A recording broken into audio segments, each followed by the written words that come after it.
Picture this.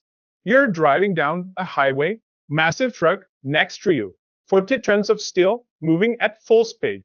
Now imagine the person behind that wheel can't read the road signs. Yeah, just sit with that for a second. Because what you're about to say, this is that situation, just at a much bigger level. And instead of a straight answer, you're getting politics, deflection, excuses, and it gets worse the longer you watch. Mr. Bianco, you are the only law enforcement officer on the stage tonight. Should this type of roadside testing become standard practice across California? And what should happen to drivers if they do fail? You have 60 seconds. Well, we have to, first off, acknowledge that we actually do have rules and we actually do have laws. And if they are not abiding by those laws and California is giving them driver's licenses when they do not qualify for those driver's licenses and we're sending them out onto the streets, we also have seen several horrific accidents that were attributed to people that did not understand English or that could not comprehend the road signs or the street signs that they were supposed to be abiding by. So we don't know the context of this. This is what's super important, especially in law enforcement. You have to know the entire context of this entire stop and this entire video, not just the small section. But if he is verifying whether or not someone can read signs, my guess is he was stopped for violating a sign and he's trying to verify that he could. And let's stop with this whole racism thing and racial profiling and all of this garbage. We have to get over this. You either violated the law or you didn't. End of story. Consequences for bad behavior. Okay, right out of the gate, listen to what Chad Bianco is actually doing here. He's not dancing. He's not dodging. He's saying, look, there are laws. Either you follow them or you don't. And notice this. It brings up accidents, real consequences, people getting hurt. That's the part nobody wants to sit on because it's uncomfortable. But then it says it. Let's start with the racist thing. And you can fail at the ship immediately. Because now we're not talking about safety anymore. We're about to get dragged into politics. Mr. Steyer, where do you draw the line on this? Should language proficiency for truckers be strictly enforced, even if it means that some of them will probably lose their jobs? You have 60 seconds. Look, I agree with what was said, which is we don't know the context of this stop. But what I can say is this: racial profiling is illegal. And in fact, picking on people based on the color of their skin in the state of California is illegal. I have a program for ICE that involves prosecuting them for racial profiling, prosecuting them for violence against Californians and the supervisors, studying, investigating their detention centers, having legal defense funds for people who've been kidnapped and put in those detention centers, and a Know Your Rights PR campaign. Listen, what we're talking about here is whether police officers and the criminal justice system treats people fairly based on the color of their skin.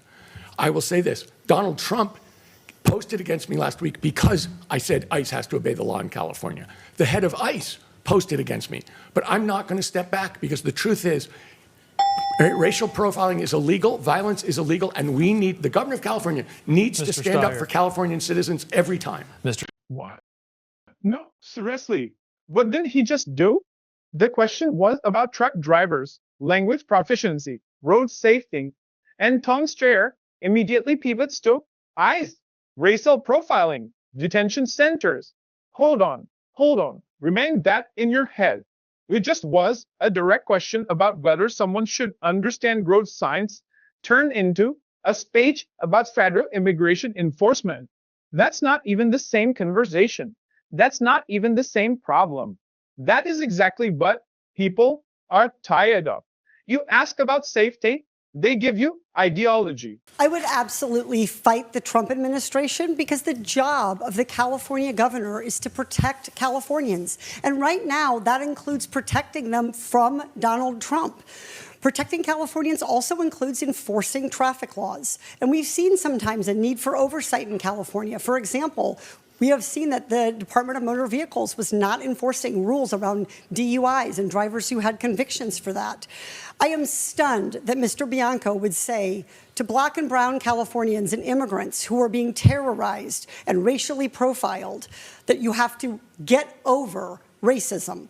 It's not something that you get over, it's something that you fight. And if he doesn't understand the importance of that, he has no business representing a state with the diversity of California. Ms. Porter, thank you very much. Mr. Bianco, I'll give you 15 seconds to respond. Yeah, again, that's not even.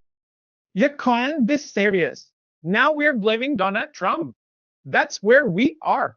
Haiti Porter takes a question about enforcing traffic laws, basic, fundamental public safety, and somehow ends it into protect Californians from Trump. No, stop. This is the pattern. This is the entire problem. Every single time there is a question about enforcement, about standards, about accountability, it gets flipped into emotion, into fear, into identity politics. And then she goes after Bianco like he said something outrageous when all he said was follow the no. That's it. What I said is we're Californians, and I'm speaking for them, especially from law enforcement. When I deal with persons of color every single day, Californians are absolutely sick and tired of our politicians making race the basis of everything. It is not. And this racial divide that they are pushing between law enforcement and the public, or Democrat and Republican, absolutely has to stop. And I'm telling you, we are sick of it. Okay, now listen carefully. This is where it clicks. Bianco isn't denying reality. He's calling out the obsession with turning everything into race. And you can hear it. He's frustrated. Californians are sick and tired. That's not political theater. That's exhaustion. Because people are watching this and thinking, why can't we just fix the problem? Why does everything have to become a narrative? People who are hurting California are Democrats. It is not Donald Trump. They keep saying Donald Trump because Democrat policies are a dismal failure in California. They have nothing to point to. If I'm not going to support my opponent because it's going to be he and I going to November. There it is. Now it's direct. No filter. Ted Bianco just flips the entire narrative on its head. For the last year, you heard Trump, racism, protection, all of it. And he's saying, no, the damage is coming from inside the system, from policies that aren't working. That's why they keep bringing up Trump. Because if you stand results, they lose that argument. I have 33 years of dealing with the consequences of their poor decisions and of their poor policies and the Democrat agenda for the last 33 years. Vid, did you catch that? 33 years. That's not theory. That's not talking points. That's someone saying, I've seen this play out over and over again. And it leads to the same place. More chaos. What failure? What excuses? Californians do deserve better. They deserve someone with honesty, transparency, integrity, and most importantly, proven leadership.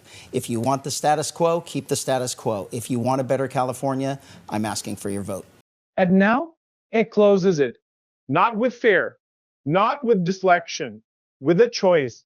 Stay with what's been happening or change direction. That's it. That's the entire contrast you just paused. One side keeps pulling you into narratives. The other is dragging it back to outcomes. And at some point, you have to decide which one actually solves the problem.